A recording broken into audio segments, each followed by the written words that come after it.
We fought her subpoena and won. She backed down and has now missed the deadline to pursue her harassment of me and my team any further. Sorry, sweetheart. This is how narcissistic this woman is. I am a member of the press. You are a sad, pathetic, untalented, narcissistic bully. Megyn Kelly didn't just criticize Blake Lively.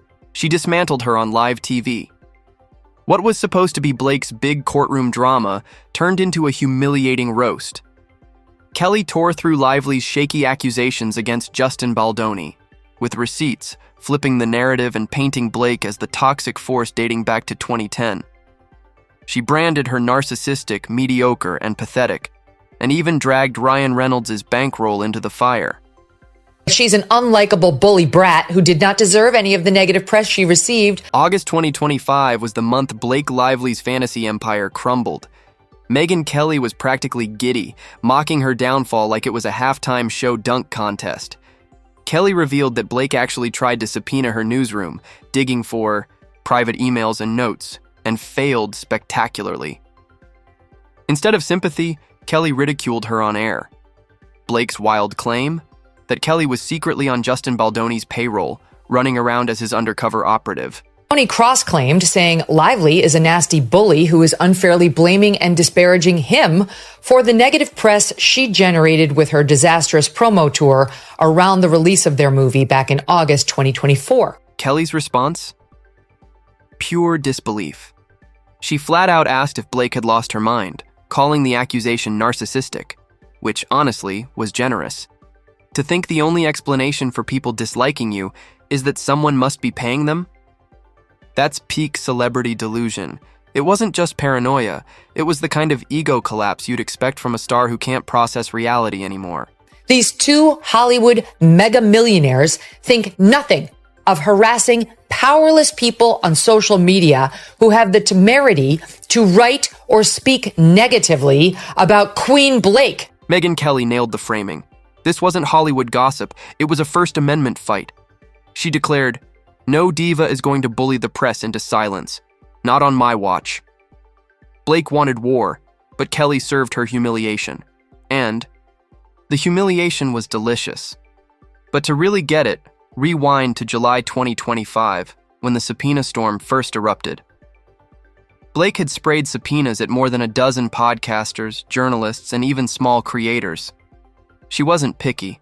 In addition, she suggested that I was getting paid by Baldoni or by his lawyer, Brian Friedman, for my anti-Blake coverage, demanding to see all documents reflecting this alleged agreement or payment structure. This is how narcissistic this woman is. It was the legal equivalent of throwing spaghetti at the wall. She targeted names like Candace Owens, Perez Hilton, and Zach Peters, then slid all the way down to YouTubers with 800 subscribers. Imagine being so insecure about your image that you're dragging hobbyists into court. Nobody was losing sleep over Blake, but Blake was losing sleep over everyone. Lively had begun sending subpoenas to podcasters and others who had said or written negative things about her, from Candace Owens and Perez Hilton to people you've likely never heard. Her strategy? Total war. She went after anyone who dared whisper something less than flattering. Even Kelly's newsroom got hit.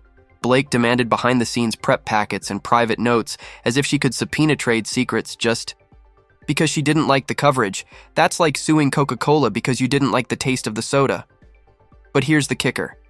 The deadline passed, and she walked away with nothing. Not one email, not a single scrap of paper. She aimed for a takedown and turned herself into the punchline. We can now reveal that we were among those targeted by Blake Lively. Yes, she actually tried to get the confidential and proprietary materials my team and I used for any and all stories about her. Then came Kelly's courtroom clapback, easily the most satisfying chapter. Her legal team swatted down Blake's subpoena like it was a mosquito buzzing in their ear. Blake even fumbled the one job a lawsuit requires, filing on time.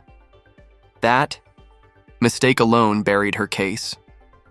Kelly walked out laughing, bragging that not a single record had been handed over. Zero. Zilch. Nada. And she earned the right to brag. In any event, we gave her absolutely nothing. Not one document, not one record, not one communication. In no world would I ever allow my teams or my communications with each other or with our sources for our news reporting to be turned over to a third party, and certainly not to this nitwit. Because let's be real, Blake basically set herself on fire and then handed Kelly the match. Kelly torched her live on air, branding her a sad, untalented bully. Imagine, decades in Hollywood, millions in the bank, A-list friends, and your legacy gets boiled down to sad, untalented bully on national TV. That's not just humiliation, that's career cremation. When it comes to our own high standards, but access to our actual communications, it's a no. You cannot have them. I am a member of the press. You are a sad, pathetic, untalented, narcissistic bully. But here's where it gets uglier. Blake's favorite new hobby wasn't sparring with big names, it was stomping on the powerless. Kelly pointed out the pattern, going after creators with no money, no legal defense, some of them barely cracking. 1,000 followers. Imagine opening your inbox and finding a subpoena from a millionaire actress just because you tweeted something snarky. And her fight to harass me and my team ended in her getting nothing. Nothing.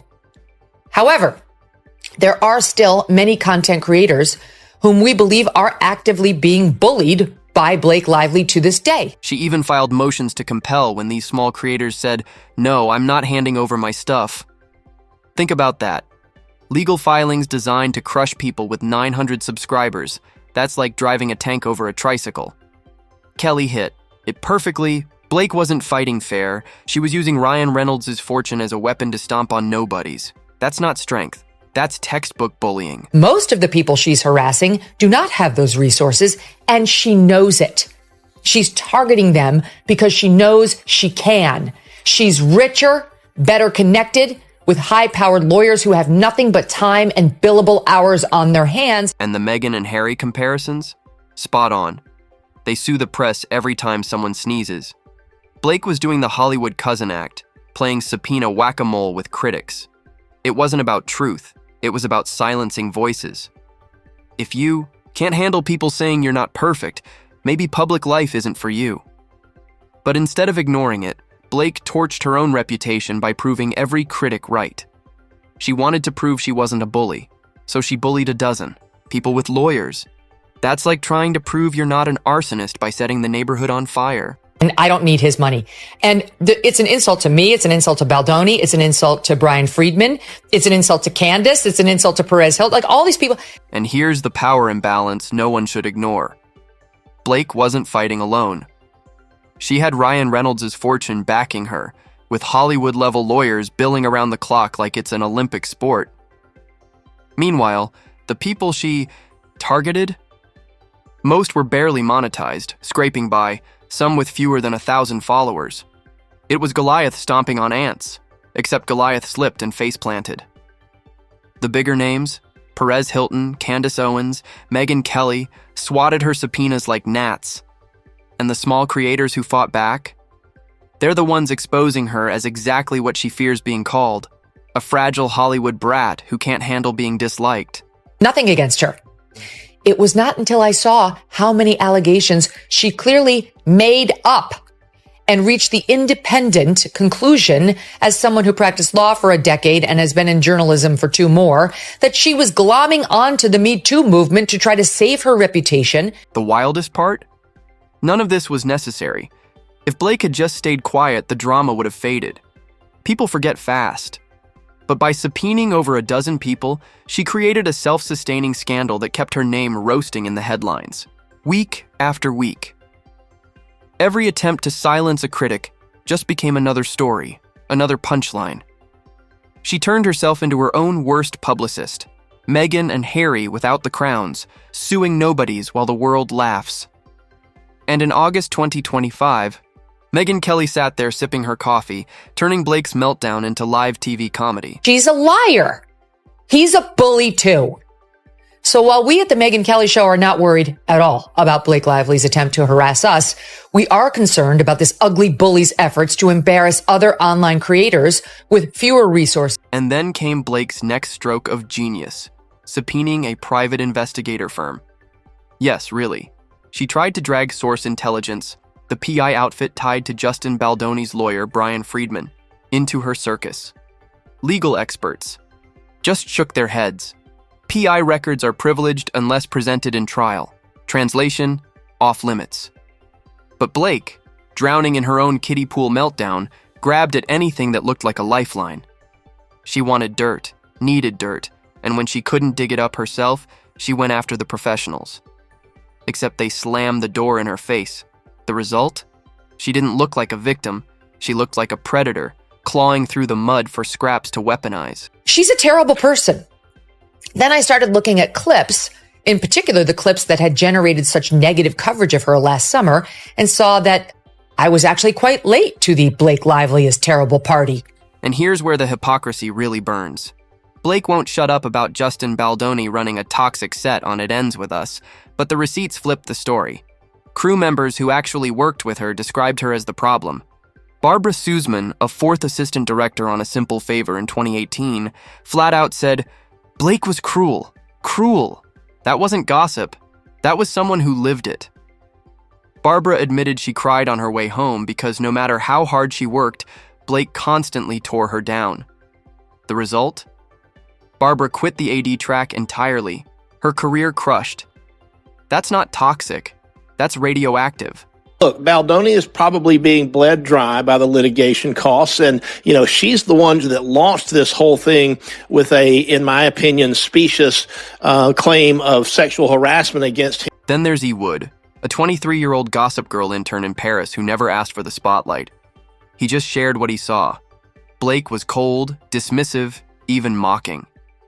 Meanwhile, Leighton Meester was the exact opposite. Warm, approachable, stopping for fans, treating assistants with respect. The contrast was so sharp that even bystanders noticed. Leighton made people feel valued. Blake made people feel invisible. There were these other people like Leighton Meester who were very, very friendly. And then you have this one person who's working with you and can't even muster any acknowledgement on even a professional, cordial level, right? Blake shut everyone out like kindness was beneath her. The difference was so glaring that casual onlookers left saying, "Leighton's a sweetheart. Blake's awful." And here's the kicker. Blake's the one now sobbing about hostile work, environments, when every story points to her creating them. She's the villain accusing everyone else of villainy. It's the oldest Hollywood play, except she's terrible at running it.